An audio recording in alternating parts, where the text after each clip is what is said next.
This is gonna blow your mind. Remember when politics meant shaking hands, kissing babies, and, actual speeches? Those days seem quaint now, like rotary phones and civility. The 21st century brought a new battleground, the internet. And no one, for better or worse, mostly worse, let's be honest, weaponized the web quite like Donald J. Trump. Gone were the days of relying solely on traditional media. Trump understood the power of speaking directly to the people, or at least the people who follow him on Twitter. He bypassed the filter of journalists and fact-checkers, firing off 280-character grenades that landed with the subtlety of a brick through a plate glass window. The internet became his rally stage, his soapbox, his confessional booth, and occasionally his toilet. Metaphorically speaking, of course, mostly. It was a chaotic, often cringe-worthy spectacle, but there's no denying its effectiveness. Trump's use of Twitter was more than just impulsive ranting, though there was plenty of that. It was a calculated strategy to dominate the news cycle, control the narrative, and most importantly, connect with specific segments of the electorate. This wasn't your grandpa's political messaging. This was micro-targeting on steroids. Through a mix of brash pronouncements, personal attacks, and a healthy dose of fake news accusations, Trump managed to cut through the noise and create a direct line to his base. He understood the power of outrage, of fear, and of playing to people's existing biases. He wasn't just speaking to everyone. He was speaking to the disaffected voter, the one who felt ignored by the elites and the establishment. It was a message tailored for the algorithm, designed to be shared, retweeted, and amplified in the echo chambers of the internet. But Trump's digital dominance wasn't just about catchy slogans and angry tweets. Behind the scenes, a sophisticated data operation was churning away, gathering information, analyzing trends, and building detailed profiles of individual voters. This wasn't guesswork. This was weaponized data science.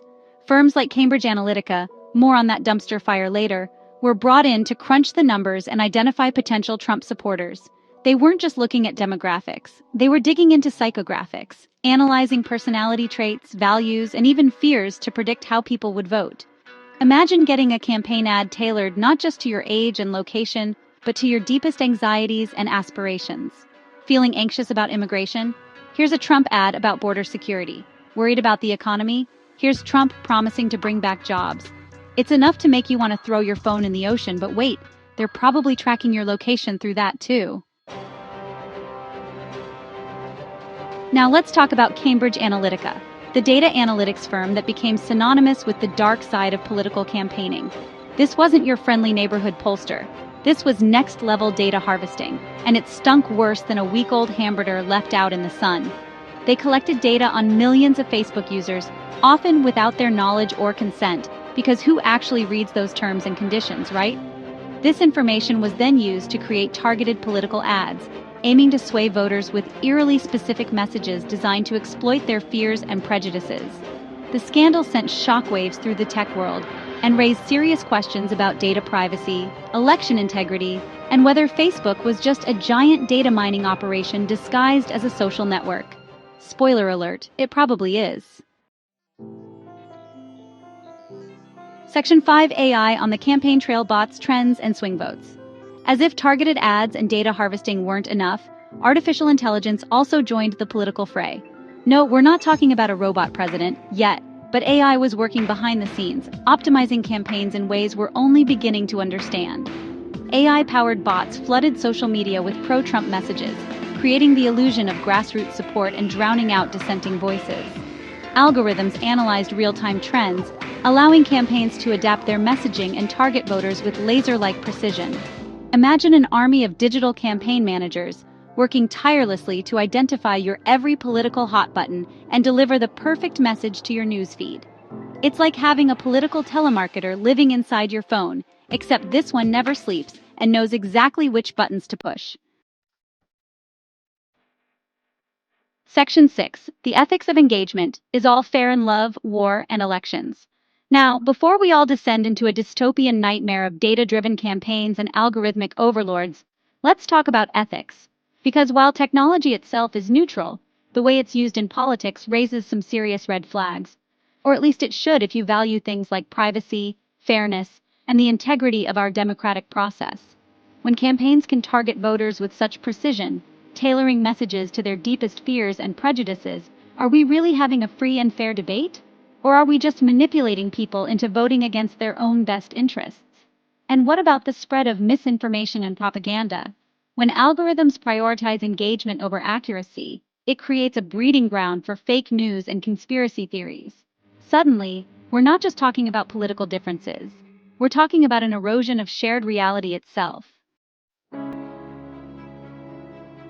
Section 7. The future of the ballot box, tech, trust, and transparency. So, where do we go from here? The genie is out of the bottle, and we can't just unplug the internet, though it's tempting sometimes, isn't it? But we can demand greater transparency from tech companies and political campaigns about how they're using our data. We need stricter regulations on data collection and use, and we need to get serious about combating the spread of misinformation online. Education is key, too.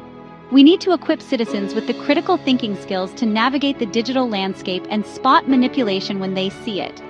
The future of democracy depends on our ability to harness the power of technology without sacrificing the values that underpin a free and fair society. It's a tall order, but hey, at least we're not facing a robot uprising. Yet. Section 8. Did it work? Trump's triumph and the tech factor.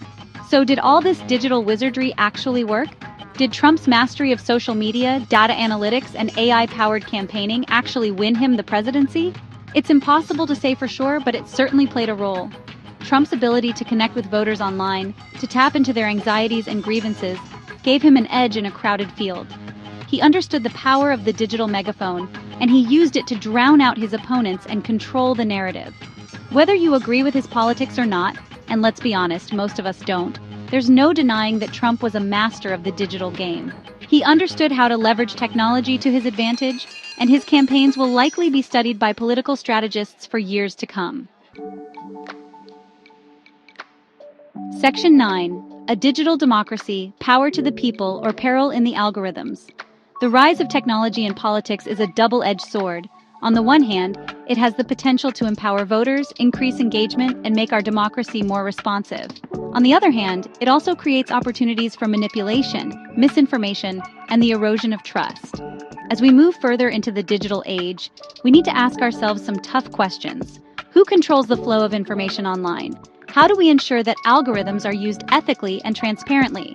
And how do we protect the integrity of our elections in an era of deepfakes, bots, and AI-generated propaganda? The future of our democracy may depend on our ability to answer these questions. Because in a world where information is power, we need to make sure that power rests in the hands of the people, not the algorithms. If you found this video insightful, don't forget to like, comment, and subscribe to Investech Hub for more in-depth analyses and discussions.